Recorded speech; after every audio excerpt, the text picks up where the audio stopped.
If you're trying to getting one-shotted in the Swarm Disaster, especially in the earlier difficulties, it's probably because you're playing the Swarm Disaster the same way you would play the rest of the game, and that is not the way to do it.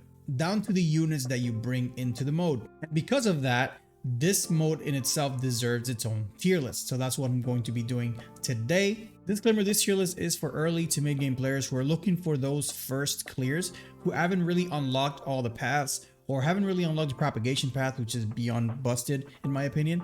It's for those players who are looking for those first few clears. And because obviously in Swarm Disaster, once you get high enough and once you get all the path, you can pretty much clear with any team comp that makes any remote sense. But for those people who are looking for the first clears, this tier list is for you. Yinchi is going to go on B tier because he focuses on single target damage, and he's also ice, and for you to get ice weakness, you're either going to have to run a Silver Wolf, or you're going to have to make it to the first plane and actually get lucky and land a ice weakness to the swarm all the way at the end. So that's not really too optimal in my opinion, so I'm going to place him in B. He still does good damage if you have the weakness, but not enough to warrant him to be in a higher tier. All right, next character is going to be Blade. I'm going to put Blade on double S. He's the boy. He's one of the best DPSs you can bring into the Swarm Disaster. If you want to place it on triple S, I wouldn't really trip too much about it, but I'm going to put him in double S in my tier list. He is one of the best DPS you can bring. He has a lot of survivability. His build is probably high in HP, so it's gonna go really well with the destruction path and with the abundance path. And let me tell you, Blade in the abundance path is just crazy.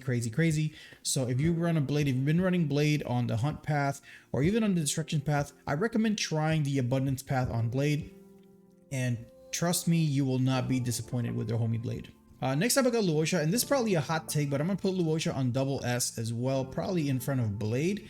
And the reason I don't put it on triple S is because Luocha can save you from a lot of things. He has a cleanse, he has a dispel, he has unlimited amounts of healing. However, he cannot guard you against one-shotting. In this mode, you will get one-shotted, and that is the one thing that Luocha cannot save you from, because he doesn't have any damage mitigation.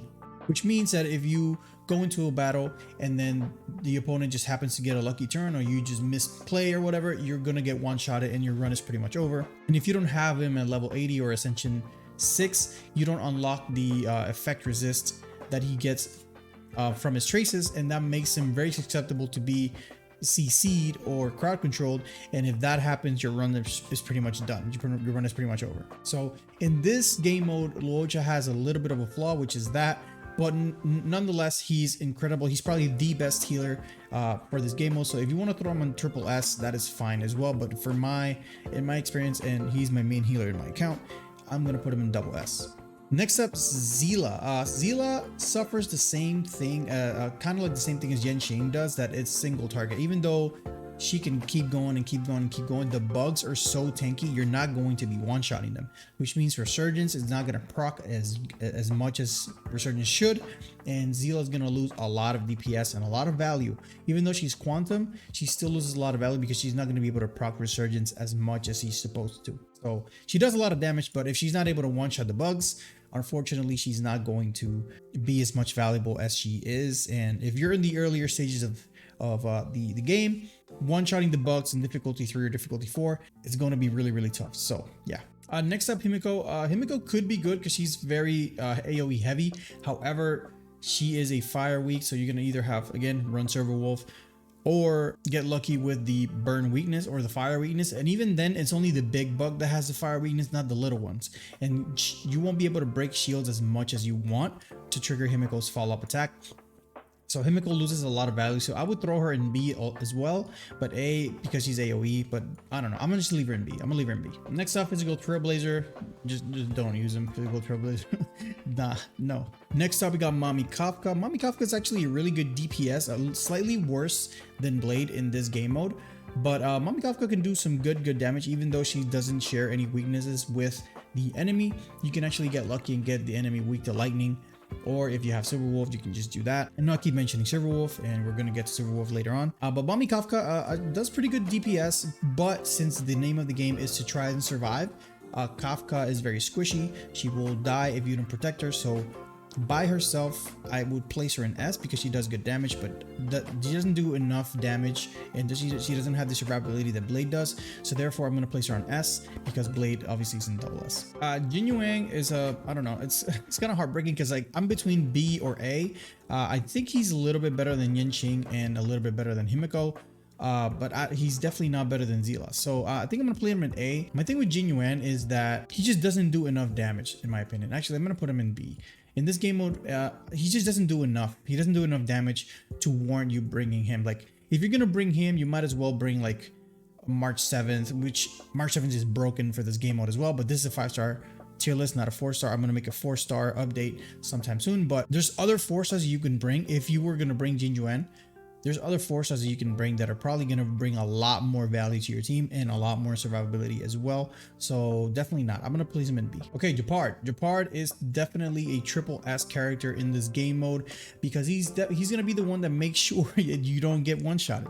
So if you have him and a healer like Luocha or Natasha, that's probably going to be ideal. A shielder and a healer is probably going to be the best bet that you have to not die immediately and to outlast the opponent. So once you know that you're able to tank all the hits with your Japard, you're pretty much good to go. It's only a matter of time. Since the Storm Disaster is not a mode that you're going to rush through and then you're going to you need to clear it in X amount of cycles. You can take as many cycles as you want. Japard is going to be invaluable. If you have a Japard, you're probably going to be set. You're only going to be having issues in the later difficulties, like in 5, maybe 4. But you should be able to clear all the way until difficulty 4 if you have a Japard, because he's just going to make sure that your team just doesn't die. And then if you have a healer, which you should in Natasha, or even if you have Bailu or Luocha, then you should be fine. And also if you bring the abundance path with the preservation, you combine the two, you're gonna be a-okay. Nothing's gonna happen to you. So Japard, definitely one of the best characters in this game mode as of right now when it comes to not dying and comfy clears. Like, to make sure you get the clear, Japard. Okay, now we got Danny Boy, my new homie. He's gonna be in the triple S. The only reason he's above Blade is just because he just does so much damage and he's already imaginary, so he doesn't need to get lucky with the weakness implementation, or you don't need to have a Silver Wolf for him to do his thing.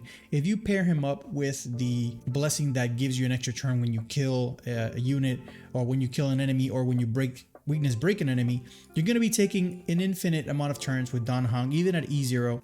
If you have him, Japard, and a healer, you're probably going to be okay as long as he stays alive. Actually, you only need Japard, really, but he's going to be pretty much the best source of damage that comes from a character that you can possibly have in this game mode. He was made for this game mode. Aside from that, there's a lot of mini games inside the game mode where you have to chase the trotters or break the boxes or whatever they may be, and his technique is amazing for that. Our boy Dragon Danny Boy is probably the best DPS in the game for this game mode as of right now. All right, next up we got Clara, and Clara is probably one of the best units that you can bring into this game mode when it comes to clearing.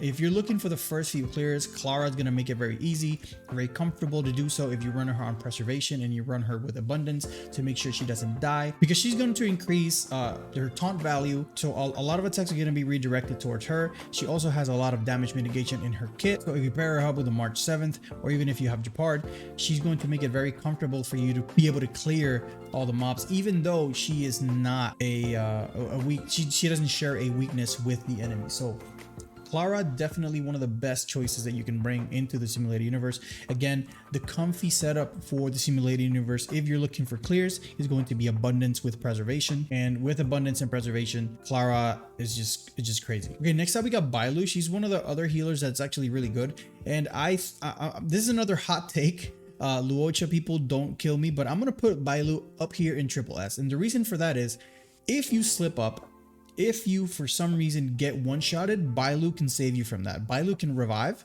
Her built-in revive is going to be very clutch for your team. If you for some reason slip up and your teammate dies or something happens, Bailu's able to make you come back from that. You won't have to continue with the 3 squad or reset your run. So that's the edge that Bailu has over Luocha.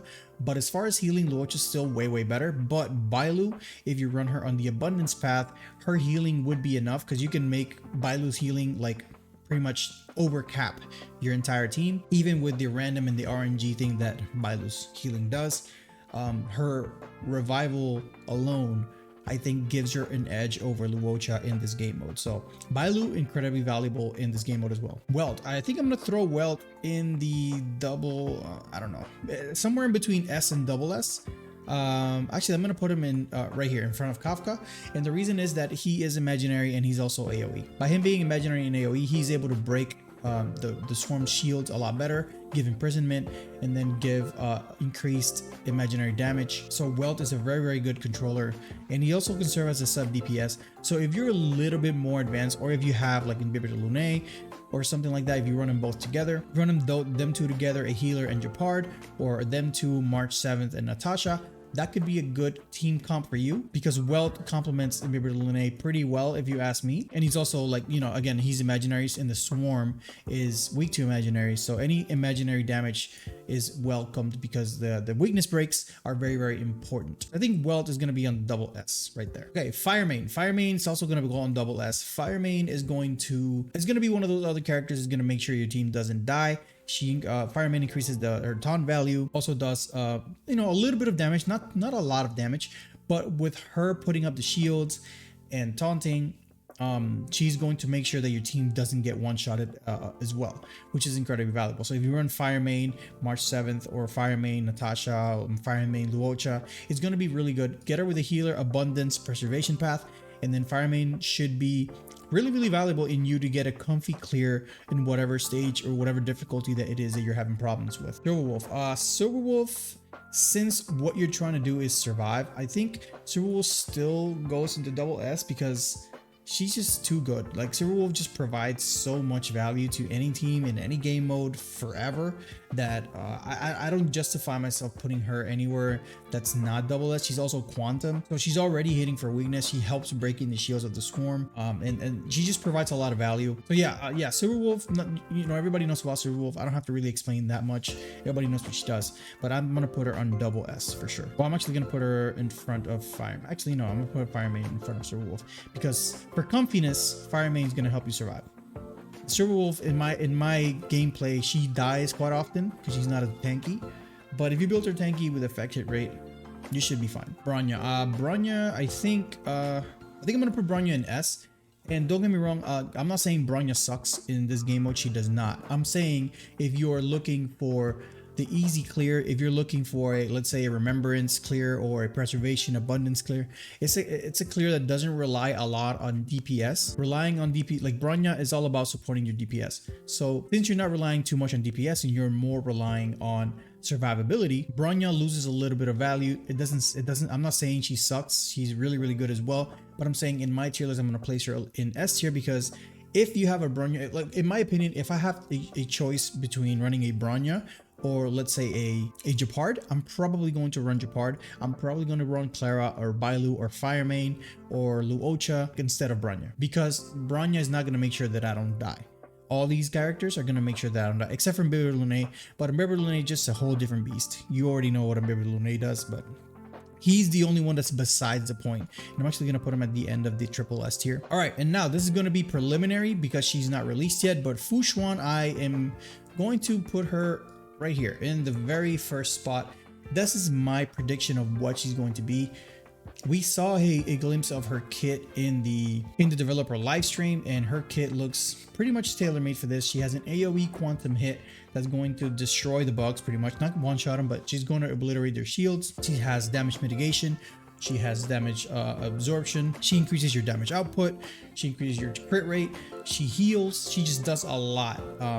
And that's what we know as of right now. So I'm going to assume that Imbiber de Lune and Fu Xuan were definitely tailor-made for this game mode. So her being the preservation and knowing that preservation is invaluable in this game mode, it's impossible or very unlikely that she's not going to be the best character in the game for this game mode. Yeah, that is going to be my tier list. Let me know what you guys think. Let me know if this is a hit or miss, if this is an L tier list, if this is a W tier list. Let me know in the comment section below. And just for the fuck of it, for those of you who stayed till the end of the video, you guys are the real MVP, but we're going to play a prank for people who skip to the end. So we're going to go ahead and put Zila up here, and we're going to put Mid Yuan over here next to Firemain.